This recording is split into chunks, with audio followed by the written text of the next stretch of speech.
कल दूसरे चरण की वोटिंग होने जा रही है। दूसरे चरण का कल मतदान होने जा रहा है और सबसे बड़ा सवाल यही है कि दूसरे चरण में कौन किस पर कितना भारी है। राजनीतिक मुद्दों की अगर बात करें तो राजनीतिक मुद्दों में कौन किस पर कितना भारी पड़ रहा है, कौन राजनीतिक तौर पर मुद्दे बना पाने में और मुद्दे बन पाने में कामयाब हो पा रहा है।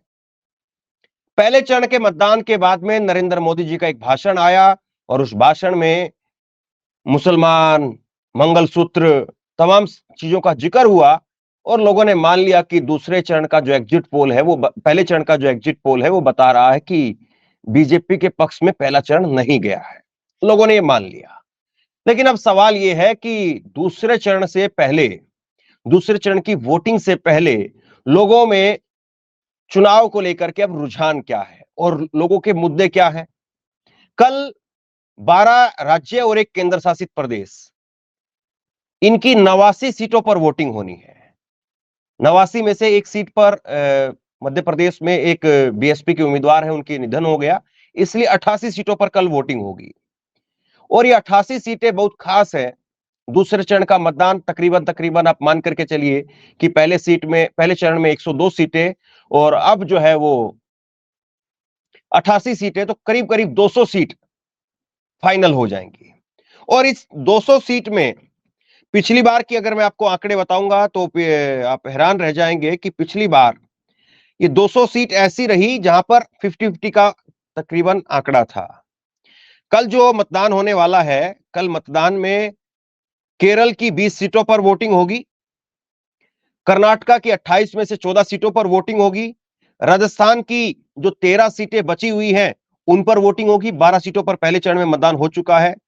उत्तर प्रदेश की 8-8 सीटों पर वोटिंग होगी। मध्य प्रदेश में महाराष्ट्र में भी 8 सीटों पर वोटिंग है।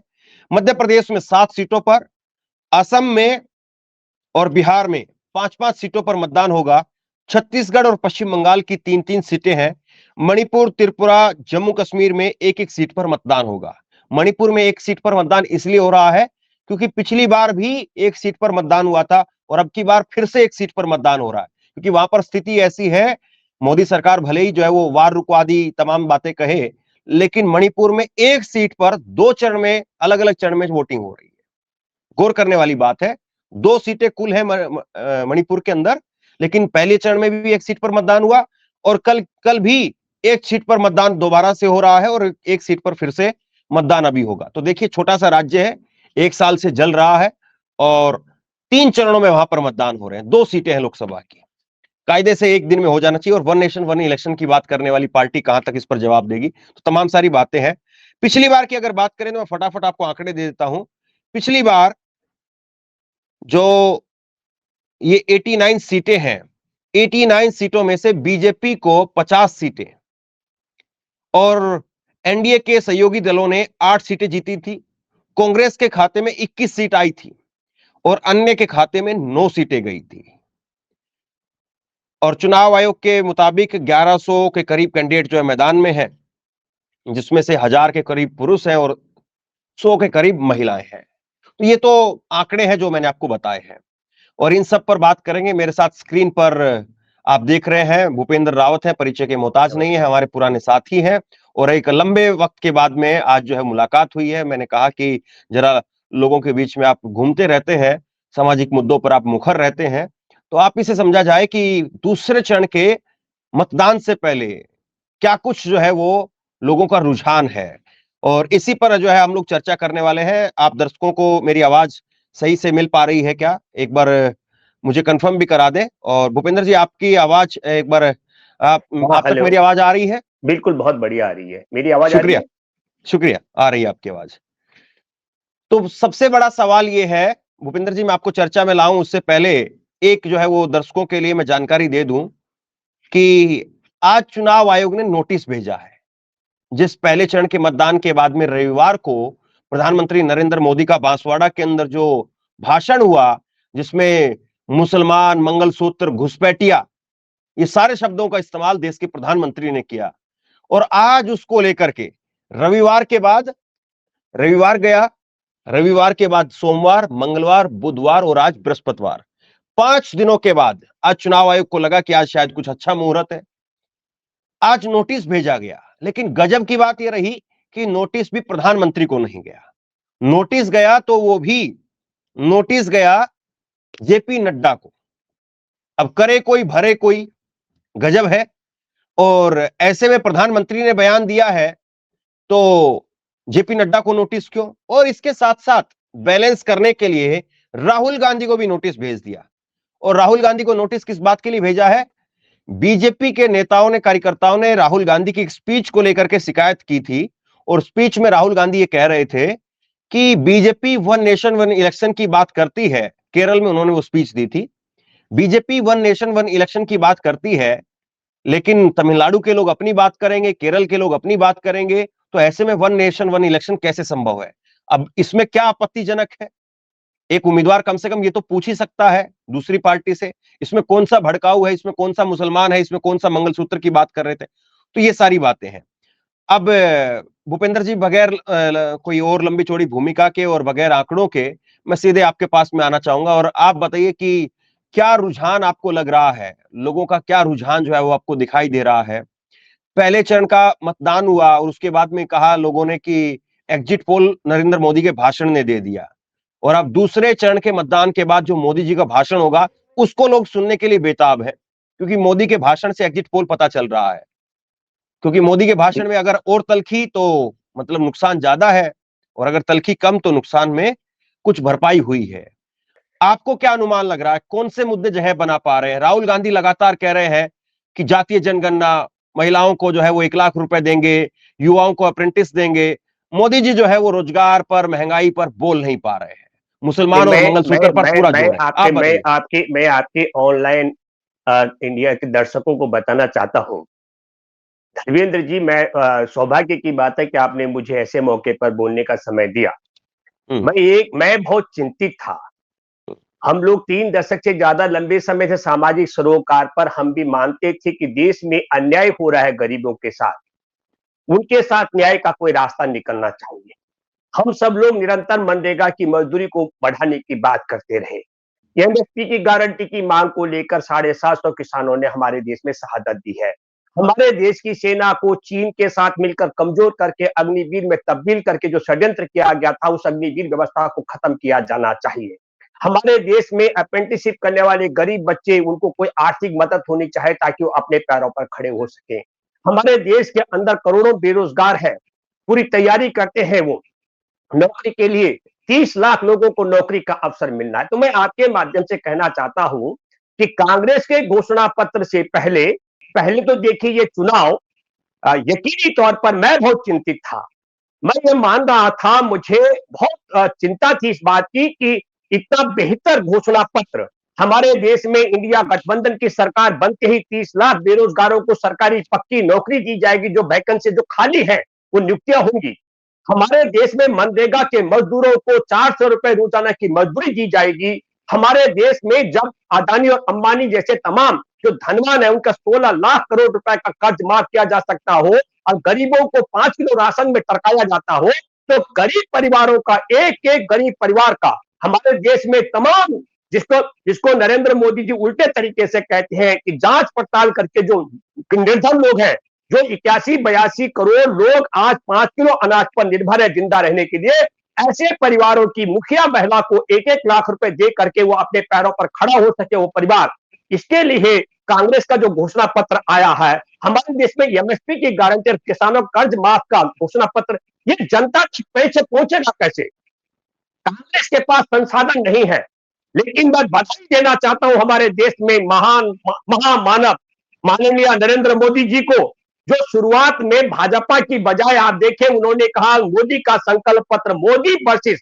मैं ये मानता हूं ये चुनाव धर्मेंद्र जी इस समय हमारे देश के करोड़ों बेरोजगारों और नरेंद्र मोदी के बीच है। ये हमारे देश के 14 करोड़ से ज्यादा मनरेगा के मजदूर और नरेंद्र मोदी के बीच हो गया है। ये हमारे देश के अंदर करोड़ों गरीब परिवार और मोदी के बीच हो गया है। ये मैं आपको इसलिए कह रहा हूं कि नरेंद्र मोदी जी ने 3 बातें कही थी पहले चरण के चुनाव से पहले। एक, उन्होंने ये कहा कि यह मुस्लिम लीग का घोषणा पत्र है। दूसरा, उन्होंने कहा कि यह एक एक पन्ना भारत के टुकड़े करने वाला घोषणा पत्र है। और तीसरी बात उन्होंने ये कही थी कि मैं 1947 तक 2047 तक देश को सक्षम बनाना चाहता हूं और तब आज के युवाओं को लाभ मिलेगा। यह युवाओं का भविष्य बर्बाद करने वाला घोषणा पत्र है। तो उनका यह कहना था कि 2047 तक हमारे देश में बेरोजगार युवा रोजगार न मांगे, किसान एमएसपी की गारंटी और कर्ज माफी की बात न करें, जो बेरोजगार है और नियुक्तियां 30 लाख खाली है उस पर नियुक्ति भरने की बात ना हो, हमारे देश की सेना को कमजोर करके अग्निवीर में तब्दील कर दिया गया, सेना का वापस सम्मान कायम और ताकत कायम करने की व्यवस्था ना की जाए। लेकिन ये सारे मुद्दे क्या लोगों के बीच में जगह बना पा रहे हैं? क्या मैं बधाई से दे रहा हूं, इसीलिए मैं नरेंद्र मोदी जी को पहले चरण के बाद उनको लग रहा था कि मैंने 2047 तक के लिए लोगों को घंटा बजाने के लिए मंदिर का शुरुआत कर दिया है। आप जाए मंदिर में घंटा बजाए, 2047 तक कुछ मांगे नहीं। लेकिन देश के करोड़ों बेरोजगार कह रहे हैं हम मंदिर में घंटा बजाने नहीं जाएंगे, हम कांग्रेस के घोषणा पत्र इंडिया गठबंधन की सरकार बनाकर 30 लाख नौकरियां हासिल करेंगे।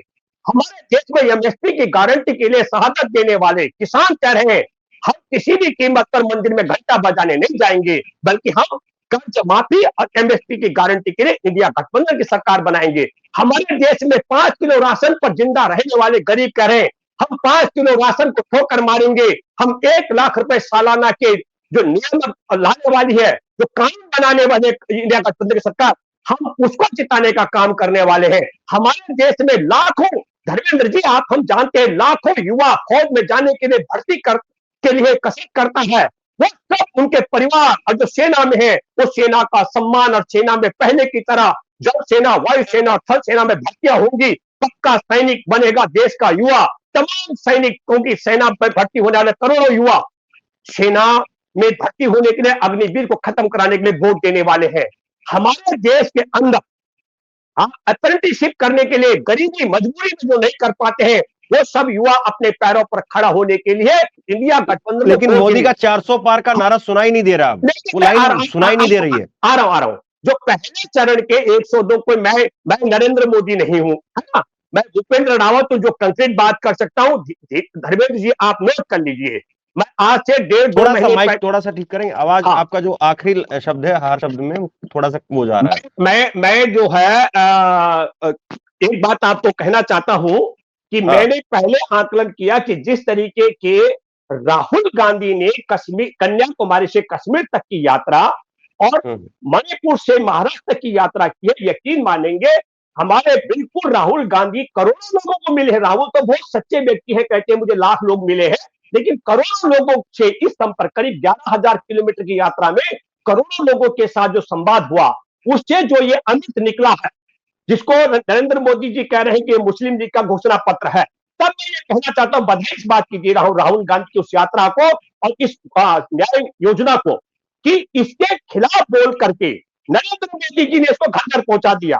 आपके भी दर्शकों से मैं कहना चाहता हूं, आपके पास जो भी तौर तरीका हो, आज कांग्रेस पार्टी के न्याय पत्र को, वो न्याय क्या है, प्रत्येक गरीब परिवार को 1 लाख रुपए सालाना मिलेगा। हमारे देश में अग्निवीर व्यवस्था खत्म करके सेना के पूरा सम्मान कायम करा जाएगा। हमारे देश में अप्रेंटिसशिप के लिए प्रति वर्ष 1 साल में 1 लाख रुपए मिलेगा। हमारे देश में किसानों को एमएसपी की गारंटी और कर्ज माफी होगा। हमारे देश में 30 लाख लोगों को, युवाओं को, युवतियों को रोजगार मिलेगा। हम ये कहना चाहते हैं कि नरेंद्र, लेकिन लोग ये भी तो पूछेंगे कि इससे पहले जो आए थे वो तो इससे बड़ी बड़ी गारंटियां लेकर के आए थे, इससे बड़े बड़े वादे लेकर के आए थे। वादे राहुल गांधी और कांग्रेस पार्टी के पूरे हो पाएंगे?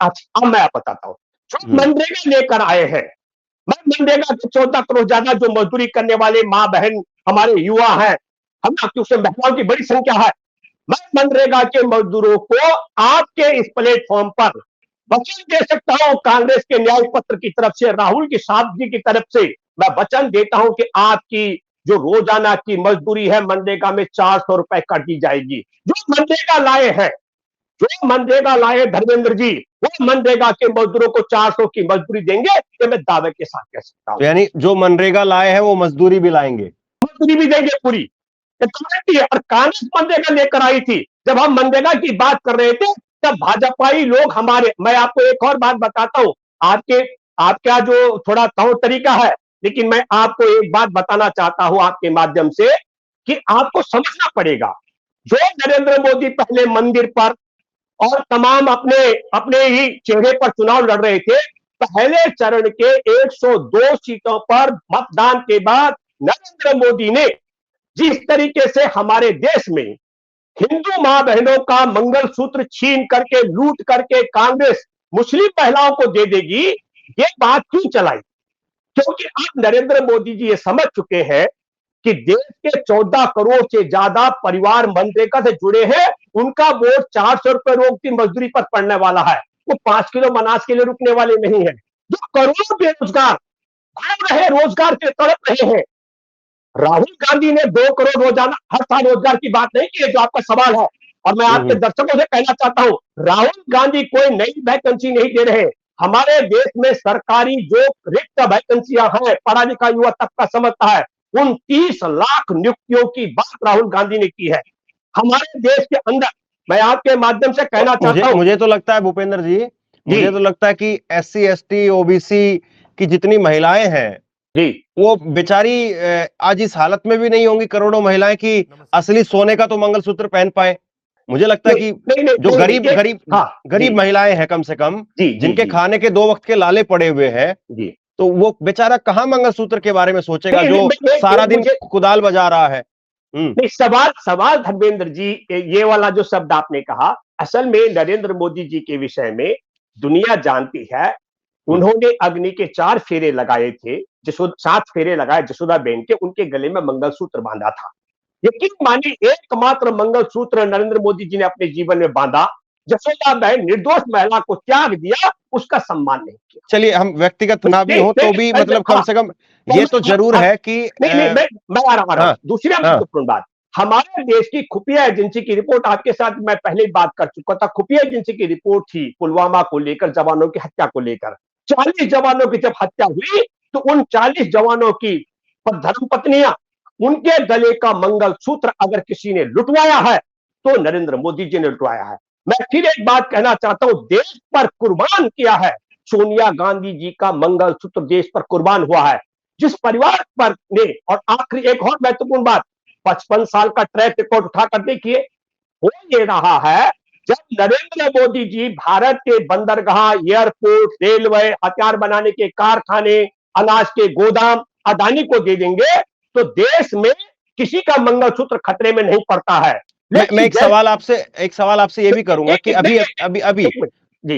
अभी थोड़ी देर पहले राहुल गांधी ने एक वीडियो पोस्ट किया खुद से, और अगर आप स्क्रीन पर देख पा रहे हो तो स्क्रीन पर भी जरा वीडियो लेकर के आइए। राहुल गांधी एक बहुत ही सामान्य से ढंग से, जैसे कि कोई उम्मीदवार चुनाव से पहले जो है वो अपना वीडियो जारी करता है। आज वायनाड में कल उनकी वोटिंग है, तो ये राहुल गांधी का वीडियो आप स्क्रीन पर, अगर आपके सामने स्क्रीन आप देख पा रहे हो तो राहुल ने पूरा ताकत अपनी झोंक दी है 3 चीजों के ऊपर जी। वो पूरे चुनाव को जो है वो 3 चीजों पर लेकर के जा रहे हैं कि ये चुनाव बीजेपी और RSS की विचारधारा से इस देश को संविधान बचाने का, लोकतंत्र बचाने का, और उसके साथ साथ कांग्रेस के क्रांतिकारी मैनिफेस्टो को लागू करवाने का चुनाव है। 3 चीजों पर उनका फोकस है। बीजेपी RSS पर फोकस है, संविधान और जो है वो आरक्षण पर फोकस है, और कांग्रेस के मैनिफेस्टो पर उनका फोकस है। तो राहुल गांधी को अगर आप तस्वीरों में देख पा रहे हो, आपके सामने भूपेंद्र जी, अगर स्क्रीन है तो आप देखिए, बहुत सामान्य ढंग से, मैंने 20 साल की राजनीति में राहुल गांधी की जो राजनीति 2004 से शुरुआत हुई, मैंने आज तक उनका ऐसा वीडियो नहीं देखा था। लेकिन उन्होंने एक स्टाइल बदल दिया है। जैसे मोदी जी का कुछ एक अपना स्टाइल था, लोग कहते हैं कि अब उससे ऊब गए हैं मित्रों, भाइयों, बहनों, लेकिन राहुल बहुत पोलाइट होते जा रहे हैं। मोदी अग्रेसिव होते जा रहे हैं, और राहुल जो है विपक्ष के नेता है, चुनाव है, आखिरी मौका है, लेकिन बहुत पोलाइट, बहुत सहज और बहुत कॉन्फिडेंट नजर आ रहे हैं। इसलिए आ रहे हैं, मैं आपको फिर कहना चाहता हूं, यकीनी तौर पर आप अगर मेरे से बात कर रहे हैं तो मैं भी बहुत तनाव में रहता था भाजपा सरकार के कार्यकाल में, और इसलिए भी रहता हूं, उसके कारण है, नवंबर 1966 में बंच ऑफ थॉट्स लिखी गई थी, संघ के जो दूसरे गुरु थे गोलवलकर, और उनका सबसे बड़ी जो देश में परेशानी थी, वो परेशानी थी कम्युनिस्टों से, समाजवादियों से, देश के मुसलमान और ईसाई से। आपके दर्शकों से मैं कहना चाहता हूं, और मैं आपको और कहना चाहता हूं, महिलाओं से। हमारे देश में जब पहली मर्तबा प्रधानमंत्री बनी इंदिरा गांधी जी, तो उनके प्रधानमंत्री बनने के 4-5 दिन के बाद एक लेख लिखा था गोलवलकर ने। उस लेख में क्या लिखा था? किसी विधवा का किसी देश पे राज करना अपशगुन माना जाता है हिंदू धर्म के मुताबिक। तो आप समझो कि जो गोलवलकर हमारे देश में कम्युनिस्टों को, समाजवादियों को, ईसाई और मुसलमानों को देश के खिलाफ समझते थे, वह महिलाओं के भी सम्मान के बहुत खिलाफ थे, जो आप संविधान बचाने की बात है। मैं आपके माध्यम से कहना चाहता हूं कि गोलवलकर के ही राज में संविधान की पट्टी जलाई गई थी। गोलवलकर को परेशानी क्या थी? गोलवलकर किसी भी कीमत नहीं, जो आपके तो सोनिया का दर्शकों विरोध इसी बात को लेकर के था। नहीं, गांठ बांध ले, आपके दर्शक गांठ बांध ले, मैं भूपेंद्र रावत दावे से कह रहा हूं तो सोनिया गोलवलकर का मतलब विरोध इसी बात को लेकर के था, जी विधवा जी होने मैं की वजह से हाँ 2004 में। हाँ हाँ हाँ बिल्कुल बिल्कुल आ रहा हूं। मैं ये कहना चाहता हूं कि गोलवलकर हमारे देश में आरएसएस की बात मैं कर रहा हूं। गोलवलकर उनके एक मुखौटा थे। दलितों को, आदिवासियों को, पिछड़ों को, ओबीसीयों को और महिलाओं को किसी भी कीमत पर संविधान में बराबर का दर्जा देने के पक्ष में नहीं थे। गोलवलकर वर्ण व्यवस्था यानी जाति व्यवस्था के परम समर्थक थे। और मैं आपको बताना चाहता हूं दूसरा जिक्र, हमारे देश में नरेंद्र मोदी जी जो डंके की चोट पर बाबा साहेब के आगे नतमस्तक हो रहे हैं। बाबा साहेब ने हमारे देश में सबसे पहले कहा कि मैं ब्रह्मा विष्णु महेश को नहीं मानता, मैं राम और कृष्ण को भगवान नहीं मानता, मैं बुद्ध को भगवान नहीं मानता हूं। ये कहा था। तो अगर आप अपना रहे हैं तो आप मुझे बताओ, सनातन का सबसे बड़ा न केवल अपमान, बाबा साहेब ने त्याग किया था सनातन का। कहा मैंने जन्म लिया सनातन में, लेकिन मैं सनातन में मरूंगा नहीं। उन्होंने धर्म का परिवर्तन किया था। तो नरेंद्र मोदी जी पूछ पकड़ रहे बाबा साहेब की, लेकिन पुतला पकड़ रहे पुतला। असली बाबा साहेब है, बाबा साहेब की पुस्तक है। बाबा इस देश में इस लोकतंत्र की आत्मा है, इसको संचालित करती है। हमारे देश का जो रक्त संचार शरीर में होता है वो है हमारे देश का संविधान। और संविधान बदलने की बात विवेक ओबराई जो नरेंद्र मोदी जी का सलाहकार है, इनका अनंत हेगड़े, इनका तो राम के चुनाव भूमिका वाला व्यक्ति, तमाम जो संसद में बहुमत हासिल करने के बाद 24 में संविधान को बदलने की बात क्यों कर रहे हैं? संविधान में क्या बुराई है? संविधान में बुराई यह है कि इनके मुताबिक कि हमारे देश में दलितों को, पिछड़ों को, आदिवासियों को, महिलाओं को वोट का, उनके वोट का उतना अधिकार है जितना हमारे देश में ये हिंदुत्ववादी ताकतों का है। अब ये माइनॉरिटी में है, मेजोरिटी। राहुल गांधी ने पूरी जो गरीबों की, सवर्णा में गरीबों की, ओबीसी, दलित, अल्पसंख्यक सबका गणना किया।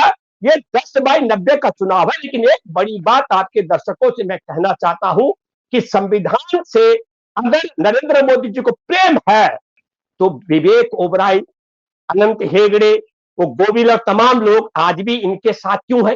क्यों नहीं उन्हें उठार भार किया गया?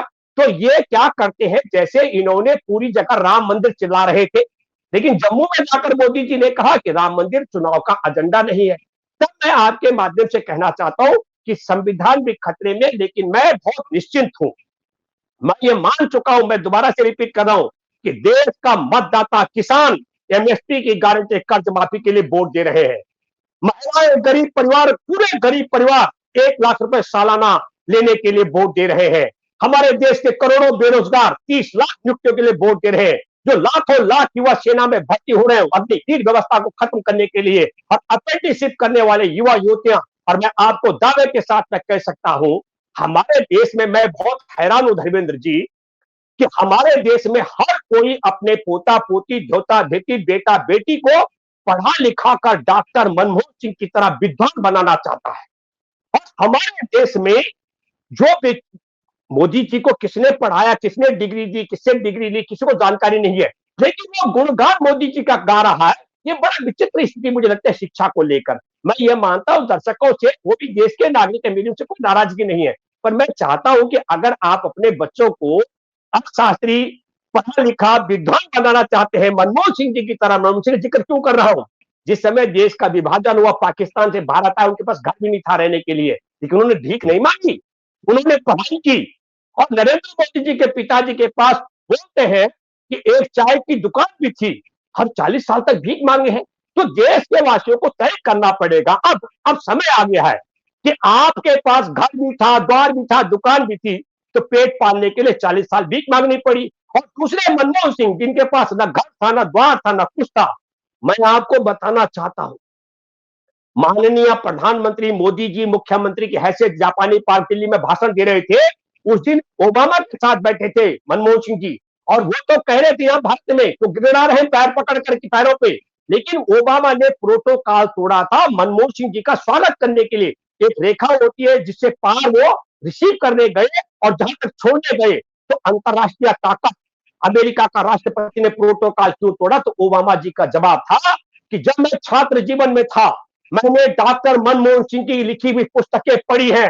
उस पुस्तकों को पढ़ के मैं इतना बड़ा अर्थशास्त्री बना, अर्थ का ज्ञान मुझे वह बना सकी। इसलिए मैं कहना चाहता हूं कि देश को तुलना करनी चाहिए कि जिनके पास कुछ नहीं था, उन्होंने दुनिया को सब कुछ दिया मनमोहन सिंह जी ने, जब वो बेघर थे भारत में आकर के विभाजन के बाद, और जिनके पास दुकान भी थी, घर भी था, द्वार भी था, माँ बाप भाई बहन थे, वो भीख मांगकर 40 साल तक पेट पालते रहे। ये तुलना भी हमको करनी चाहिए। ठीक है, तो 10 साल बाद आज मनमोहन सिंह भी इस बात को लेकर के मुस्कुरा रहे होंगे कि मोदी जी अपने नाम पर नहीं, 10 साल बाद पूरे चुनाव को मेरे नाम पर ही लड़ रहे हैं और मेरा ही सहारा लेकर के 10 साल बाद भी जो है वो उनको वोट मांगना पड़ रहा है।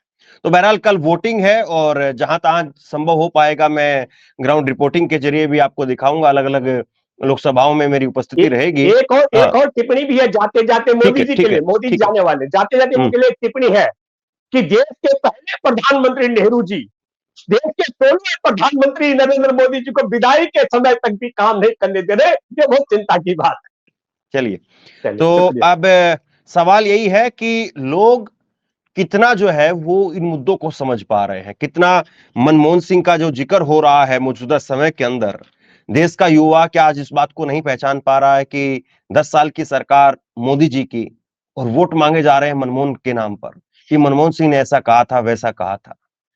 अब तो कम से कम मुझे लगता है कि जो गैर भाजपाई जो भी लोग होंगे, उनके मन में भी मनमोहन सिंह को लेकर के एक बड़ी इज्जत के साथ में जो है वो एक तस्वीर उनको लेकर के उभरती है। पर ऐसे में मनमोहन को लेकर के ऐसा कोई जो है मनमोहन सिंह जी, मेरी व्यक्तिगत मनमोहन सिंह जी के साथ मैं एक मीटिंग का हिस्सा था, मैं वहां से उठ के जाने लग गया, मेरे साथ करण सिंह जी बैठे थे और फिर मनमोहन सिंह जी। यकीन मानेंगे जब मैं विदाई लेने लग गया तो करण सिंह जी ने बैठ के हाथ मिलाया, लेकिन मनमोहन सिंह जी खड़े होकर मुझे विदा दिए। उसके 4 साल बाद वो प्रधानमंत्री बने। वो व्यवहार के भी इतने सरल और सीधे व्यक्ति हैं, आप ये समझ लीजिएगा, देशवासियों को समझना चाहिए। और मैं फिर कहना चाहता हूं आपके माध्यम से कि नरेंद्र मोदी जी के मुंह में घी शक्कर। मेरी जो चिंता थी, राहुल की भी चिंता थी कि कांग्रेस का ये न्याय पत्र घर घर कैसे पहुंचेगा, वो न्याय पत्र अब देश और दुनिया में पहुंचाने का काम मोदी जी ने कर दिया, क्योंकि मोदी जी को 4 चीजें देख रहे हैं। एक, मंगलसूत्र कहां है, लोग पढ़ना चाहते हैं, मंगलसूत्र छीनने की बात। दूसरा, लोग पढ़ना चाहते हैं कि युवाओं का भविष्य नौकरी देने से बर्बाद होगा कि 47 तक इंतजार करने से बर्बाद होगा, कहां लिखा हुआ है। और तीसरी चौथी बात कि इसमें देश तोड़ने की बात कहां लिखी है। और फिर मुख्य बात की इसमें मुस्लिम लीग का घोषणा पत्र इतना बेहतर कैसे हो सकता है। ठीक है, तो आपके अगर इलाके में कल वोटिंग है तो सुबह सुबह आप वोट करने के लिए जरूर निकलिए। सबसे पहला काम ये कि अगर आपके क्षेत्र में वोटिंग है तो कल वोट देने के लिए जरूर निकलिए और को भी लेकर जाना चाहिए। हाँ, सबको लेकर के जाइए, जो भी बड़े छोटे हैं उन सबको लेकर के जाइए और उनको समझाइए, बताइए कि क्या क्या मुद्दे जो है वो लोगों के लिए जरूरी हैं। जागरूक होकर के वोट करिए, अपनी आंखें खोल करके वोट करिए, दिमाग को खोल करके वोट करिए, सोच समझ करके वोट करिए। तो बहरहाल इस चर्चा को यहीं पर खत्म करते हैं। अपील करता हूं इस वीडियो को अधिक से अधिक लोगों तक शेयर करें ताकि ये पूरा एजेंडा पहुंच सके देश पर। ठीक है, तो इस वीडियो को, इस बातचीत को यहीं पर खत्म करते हैं और आप लोगों की जो भी राय हो नीचे कमेंट बॉक्स में जरूर लिखिए। बहुत बहुत धन्यवाद।